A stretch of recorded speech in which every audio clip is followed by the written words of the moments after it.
성도님들, 우리가 살면서 자주 일어나는 일들을 두고 무슨 법칙 이런 이름들을 잘 붙입니다. 가장 유명한 것이 이제 머피의 법칙이겠죠.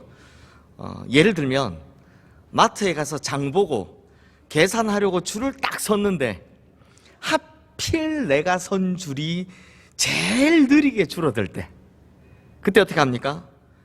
옆에 눈치를 싹 보고 다른 줄로 싹 넘어갑니다. 그런데 다른 줄로 얼른 옮겨 탔더니 그때부터는 또 내가 선 줄이 제일 느리게 줄어들 때, 이렇게 희한하게 일이 자꾸만 꼬여갈 때를 우리 흔히 머피의 법칙이라고 이야기합니다. 이 외에도 재밌는 몇 가지가 더 있는데요.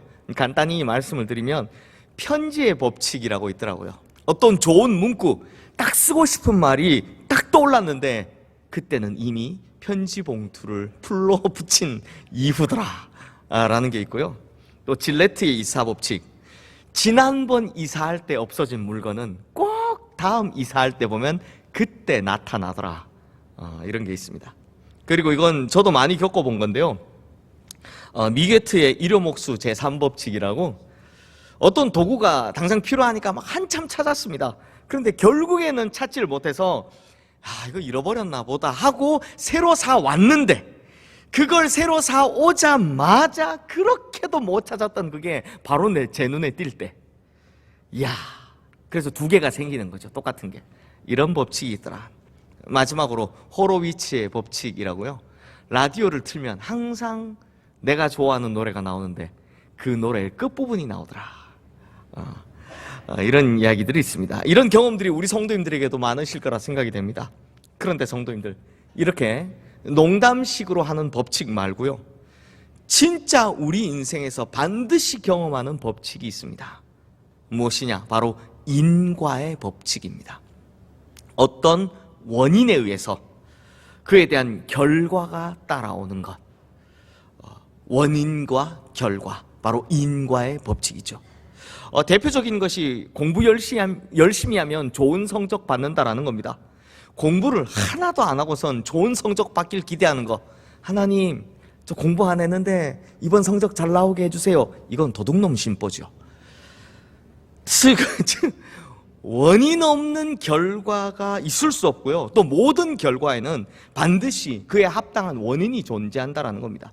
이런 원인과 결과를 가르쳐서 인과의 법칙이라고 합니다. 그런데 성도님들, 이 세상에 존재하는 대부분의 종교는 사실 이 인과의 법칙을 기초로 해서 핵심 사상을 만듭니다. 아마 가장 대표적인 종교가 불교일 겁니다. 불교에서 말하는 업보 혹은 윤회 사상, 이런 게 있죠. 이건 다 생전에 어떻게 살았는지, 어떻게 살았는지를 원인으로 삼고 그에 대해 사후에 평가받는 결과로 이야기를 하는 겁니다. 대표적인 인과의 법칙이 적용되는 종교가 바로 불교이죠. 대부분의 종교가 다 이렇습니다. 생전에 어떻게 살았는지를 보고 사후에 평가를 내리는 겁니다. 그렇다면 우리 기독교는 어떨까요? 또 성경은 이 인과의 법칙에 대해서 어떻게 이야기를 하고 있을까요? 오늘 설교를 잘 이해하실 수 있도록 미리 답을 드리면, 성경에는 인과의 법칙이 적용되기도 하고요, 또 그렇지 않기도 합니다. 먼저 인과의 법칙이 적용되는 것부터 한번 살펴보겠습니다. 성도님들, 성경에서 인과의 법칙에 대해서 이야기할 때 가장 대표적으로 나오는 말씀이 바로 갈라디아서 6장 7절 말씀인데요. 지금 화면에 뜬 이 말씀 우리 함께 읽어보겠습니다. 스스로 속이지 말라. 하나님은 업신여김을 받지 아니하시나니 사람이 무엇으로 심든지 그대로 거두리라. 즉 심는 대로 거둔다라는 겁니다. 공부 안 해놓고서 좋은 성적 주세요, 이건 뭐다? 하나님을 업신여기는 거다 라는 겁니다. 그러니 많이 심으면 많이 거두고, 적게 심으면 적게 거두고, 안 심으면 못 거두고, 공부 안 하면 좋은 성적 받긴 틀렸고, 밥만 먹고 운동 안 하면 살만 찌고 굉장히 찔립니다. 이런 인과의 법칙은 성경에서도 당연히 통한다라는 겁니다. 이런 인과의 법칙을 생각하면서 오늘 본문 말씀 한번 보겠습니다. 성도님들, 오늘 본문은 야곱이 결혼하는 내용인데요. 그런데 이거 정말 희한한 결혼 사건입니다. 이상해도 너무나 이상한 결혼식이죠. 지금 야곱이 얹혀 살고 있는 외삼촌 라반에게는 2명의 딸이 있었다고 합니다. 그런데 이 2명의 딸에 대해서 오늘 본문에 있는 17절 말씀은 이렇게 이야기합니다. 언니 레아는 시력이 약했다. 이 말이 무슨 뜻일까? 깊이 생각할 이유도 없습니다. 못생겼다는 뜻입니다. 반면 동생 라헬은 정반대로 쓰여 있죠. 어떻게 되어 있습니까? 곱고 아리따웠다. 딱 대비시키는 거 아닙니까? 근데 못생겼고 이렇게 쓰기가 좀 미안하니 시력이 안 좋고, 그리고 라헬은 곱고도 끝이 아니라 아리따더라까지 붙여놨습니다. 그러면 남자 야곱은 누굴 좋아하겠습니까? 야곱도 남자니까 무조건 예쁜 사람 좋아하겠죠. 그러니 자연스레 야곱은 라헬을 사랑하게 된 겁니다. 그래서 야곱은 자신이 사랑하는 이 라헬을 얻기 위해 외삼촌 라반의 요구에 따라 7년 동안을요, 진짜 단 한 푼도 안 받고 무료 봉사로 일을 합니다. 라헬을 얻기 위해서요. 그럼에도 본문 바로 위에 있는 20절 말씀에 보면 야곱이 라헬을 얼마나 좋아했는지 그 7년을 며칠같이 여겼다라고 합니다. 정말 사랑한 거죠. 그리고 7년이 지났습니다. 드디어 7년 동안 그토록 기다렸던 라헬과 결혼식을 치르게 되는 날이 온 겁니다. 제가 중동에 가보니까요, 거기는 날이 더워서 그런지 대부분 결혼식을 해 떨어지고 밤늦게 하더라고요. 이때도 마찬가지였던 것 같습니다. 밤에 결혼식을 치렀는데 다음날 아침에 일어나 보니까 아니 야곱 옆에 그토록 기다렸던 라헬이 아니라 언니 레아가 떡하고 누워있는 거 아니겠습니까? 정말 기가 막힌 상황 아닙니까? 신부가 바뀌다니요. 그래서 야곱이 외삼촌 라반을 찾아가서 씩씩거리면서 이렇게 이야기를 합니다. 그때 한 말, 우리 다 함께 오늘 본문 25절 말씀 함께 읽겠습니다.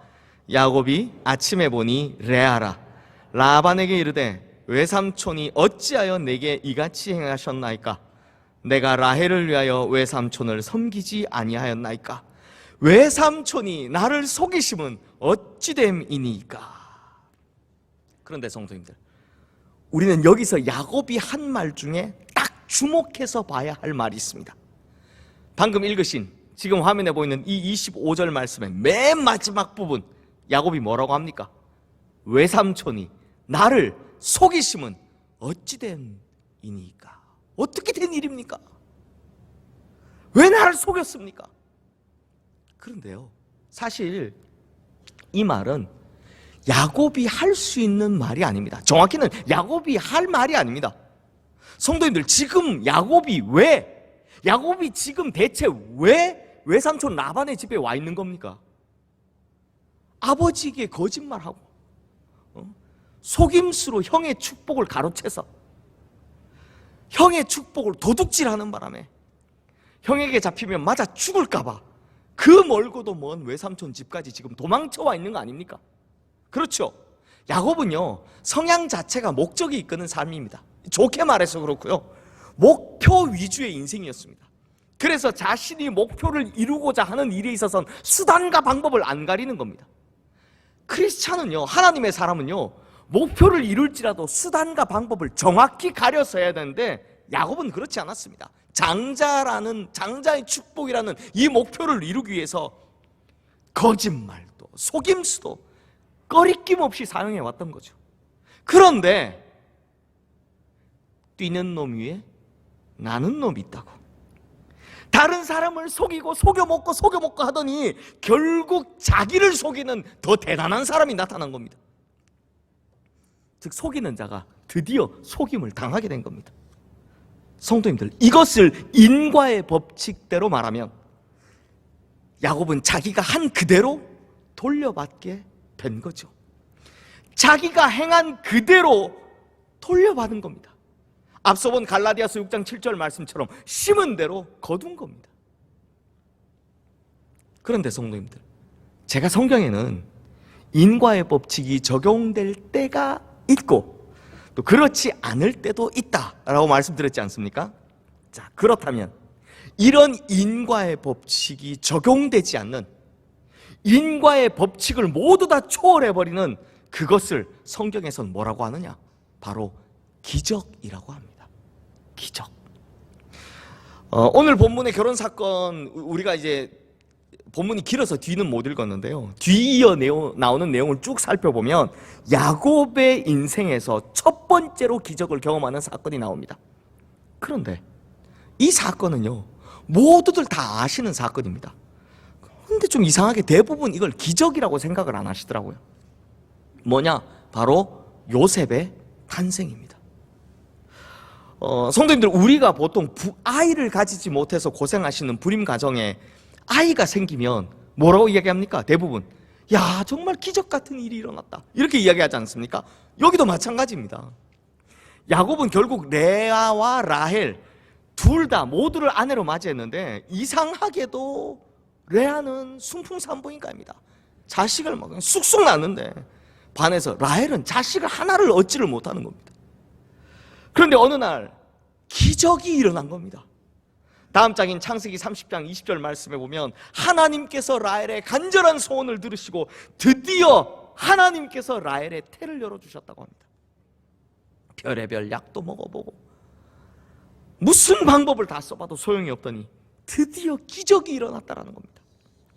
그런데 성도님들, 한번 잘 생각해 보십시오.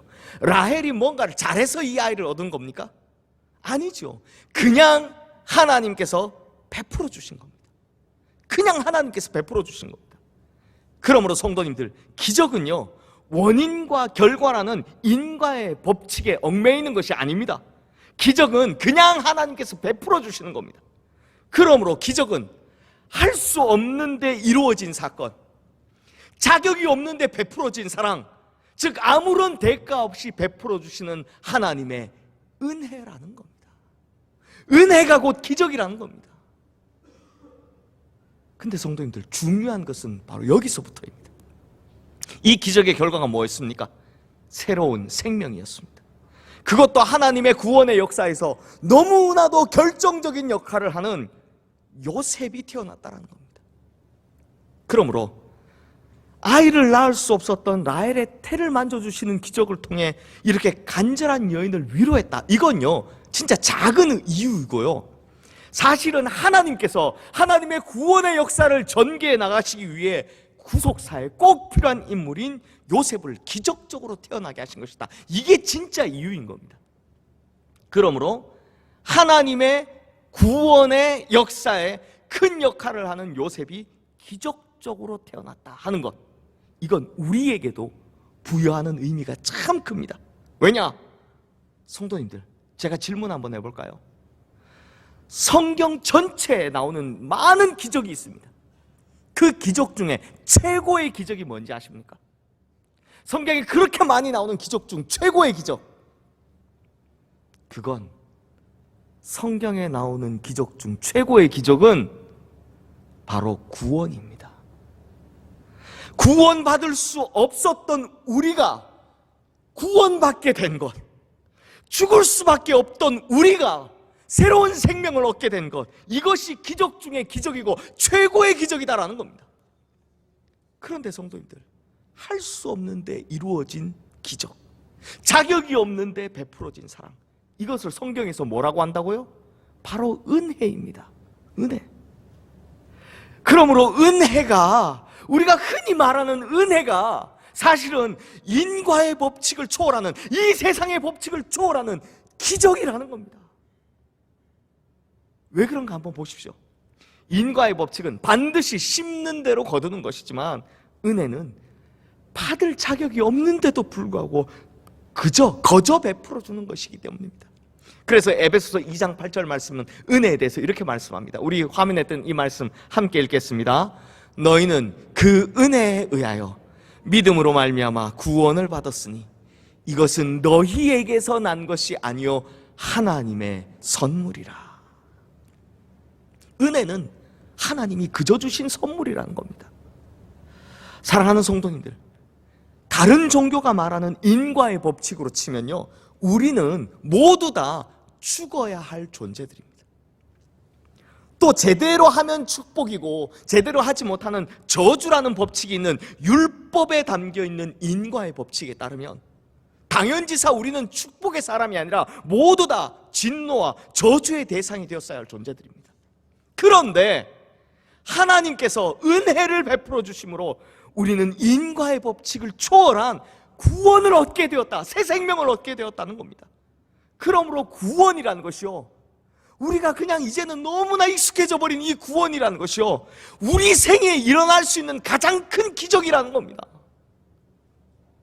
성도님들, 제가 2023년 새해를 시작하는 이맘때 이 설교를 하는 이유가 뭡니까? 우리가 처음으로, 기본으로 그 첫사랑으로 다시 돌아가자는 겁니다.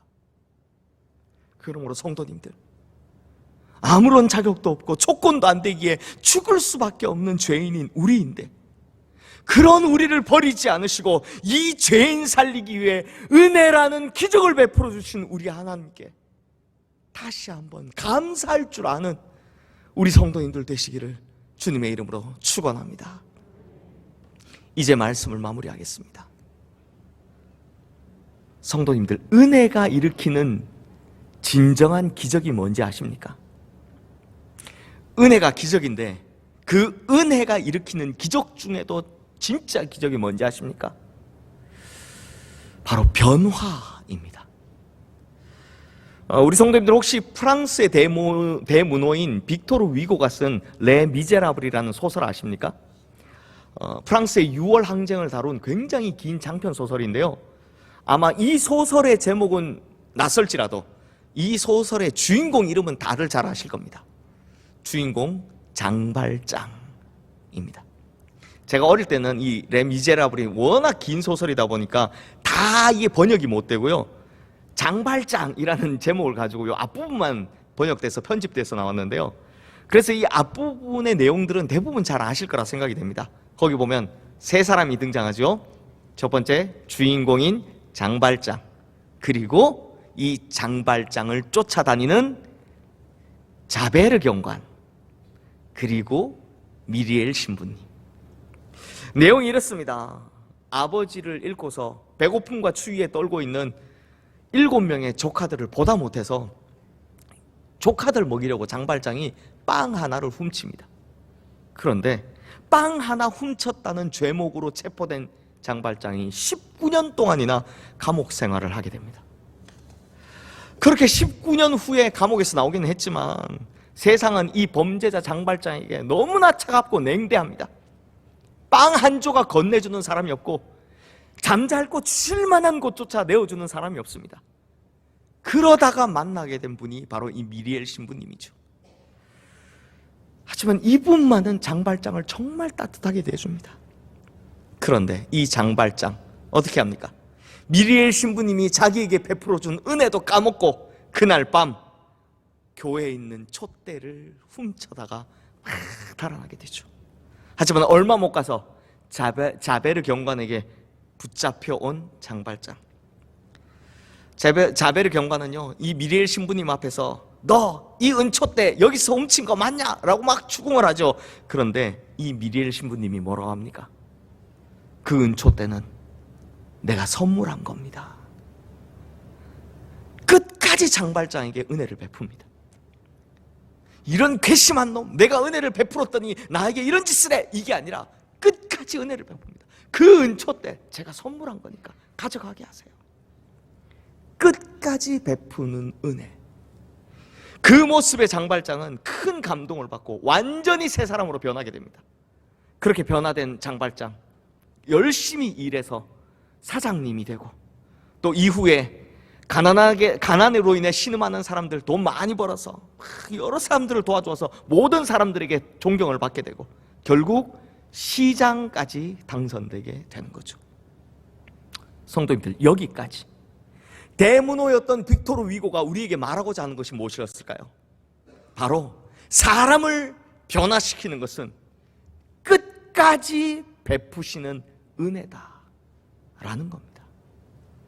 그러므로 성도님들, 이 세상에 존재하는 인과의 법칙으로는 절대 사람이 변화되지 않습니다. 오로지 원인에 따른 결과만 있을 뿐입니다. 결국 속이고 빼앗았던 인생을 살아왔던 야곱이 인과의 법칙이 적용되었을 때 자신도 속임을 당하고 빼앗던 것, 빼앗기지 않습니까? 그것처럼 죄인인 우리에게도 이런 인과의 법칙을 적용하면 죄의 삭은 사망이어서 우리에겐 사망밖에 남는 것이 없는 겁니다. 하지만 은혜는요, 인과의 법칙을 뛰어넘는 기적입니다. 그리고 그 은혜가 사망밖에 남지 않은 우리에게 부활의 새 생명을 불어넣어 주셨고, 저주밖에 남지 않은 우리를 축복의 사람으로 변화시켜 주신 겁니다. 이것이 우리 생애 최고의 기적인 겁니다. 그러므로 성도님들, 2023년 새해에는 하나님의 은혜로 변화되시기를 주님의 이름으로 축원합니다. 또 기적의 사람으로 변화되시길 축원하고 축복의 사람으로 변화되시기를 축원합니다. 그러므로 우리 성도님들, 새해를 시작하는 이때 너무나 익숙해져서 어느 순간부터 잊어버리고 살았던 이 은혜, 나는 자격이 없음에도 불구하고 하나님의 은혜로 말미암아 새 생명을 얻고 축복의 사람으로 기적과 같은 변화를 이루었다라는 그 은혜, 이 은혜를 다시금 기억하시오. 하나님의 은혜에 진정으로 감사할 줄 아는 그런 성도님들 다 되시기를 주님의 이름으로 축원합니다. 그리할 때 하나님의 기적 같은 은혜가 우리의 삶에 더 크게 임할 줄로 믿습니다. 기도하겠습니다. 하나님 아버지, 우리는 원래 죄로 말미암아 죽을 수밖에 없는 존재들이고 진노와 저주 가운데 던져졌어야 할 인생들입니다. 그런데 하나님께서 이 세상에 만연한 인과의 법칙을 뛰어넘는 은혜를 베푸심으로 말미암아 구원의 기적을 주셨고 우리를 새 생명의 사람, 축복의 사람으로 변화시켜 주셨습니다. 그러니 우리가 어찌 이런 하나님의 은혜를 감사하지 않을 수 있겠습니까?